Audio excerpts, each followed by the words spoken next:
Okay, there are three states of mind. And these three states of mind are really determine how we see life, how we live life, how we think. And they are very simple. They are past, present, and future.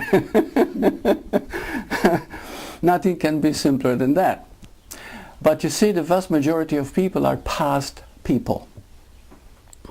I know that because I've been doing hypnotherapy for 30 years. And most people are past people.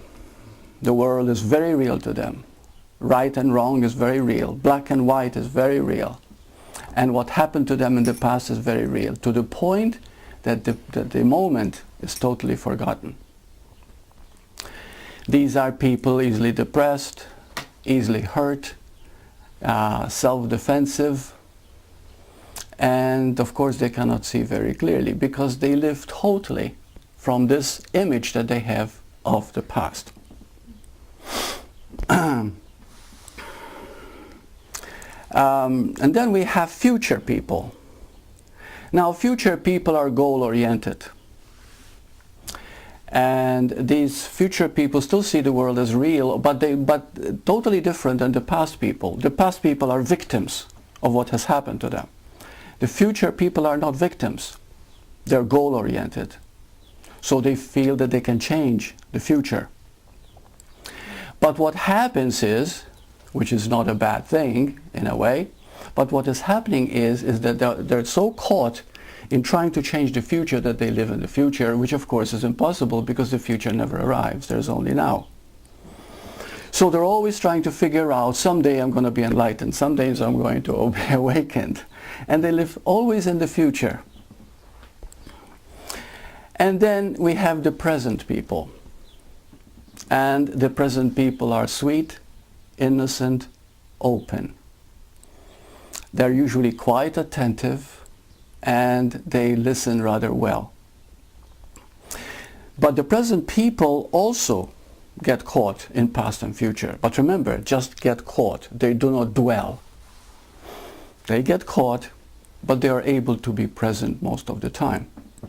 But the present people have three stages. There are the present people, and then we have the present now people. You might say, what does it mean, present now? They are present people who have glimpses of now, what it's like to have glimpses now. And then there are now people. These are the awakened people. In other words, now predominates, and they live in the present, but they're totally from their experience of now. And then we have the now people. The now people, there's no point in discussing them because they are great beings. Jesus was a now person. Wasn't a person, it was a being, a now being. Buddha was a now being. Bhagavan was a now being. Nisargadatta was a now being. Now being is very rare to live from in this present age, but it is possible. Okay? Usually what we call the awakened individual is the now present. Just to confirm what I've been saying too, in the past couple of weeks I received emails from people telling me they experienced the now. And they've experienced it in a way that they never realized it. So anyway, I'll tell you the first experience. I was riding in the rush hour bus and there were no seats available. Then a man was getting off at the next stop and offered me his seat. At that moment, as I sat down, everything moved in slow motion. I disappeared, and the whole bus was filled with a presence where nothing was separate from anything else. So that was quite an awakening experience. Now that now experience is called the awakened experience. Whether she lives from it or not is determined by how caught she is in the past or future. You see what I mean? So if we begin to see that, we begin to move into now. And now is eternal. Can anything happen other than now? We mention it all the time, but feel it. This is what is called obvious. Another person gave a now experience. I was taking my dog for his usual walk and run in the park. As I sat down on the bench and watched him play, a great feeling of peace and immense love permeated the park, and felt I was the dog playing as well as the whole energy of the park. That was another now experience.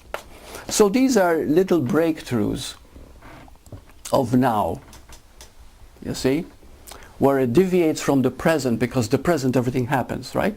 Thoughts happen in the present. Even thinking about the past happens in the present. Thinking about the future happens in the present. In fact, there is only the present. But there is something deeper than the present. That which is aware of 100% present. So when you become 100% present, you begin to enter the now. You see? When the mother gives birth, there is that moment where she loses the pain of her body because she's so in love with new birth. You see? Now in that moment of birth, she is now. You see? She's totally and 100% present. She forgets herself and she is total unconditional love. You see? That is called the fully awakened state. That's the state of an enlightened master. You see?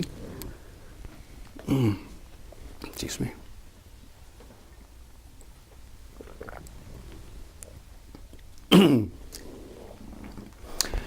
So now that we have covered this, I'd like to engage you, because this is where it gets interesting, to engage you. And there's no right or wrong in anything that you say. Please remember that as long as you're sincere, as long as you're coming from your heart, anything that you say will be extremely important to the energy of the group. Okay?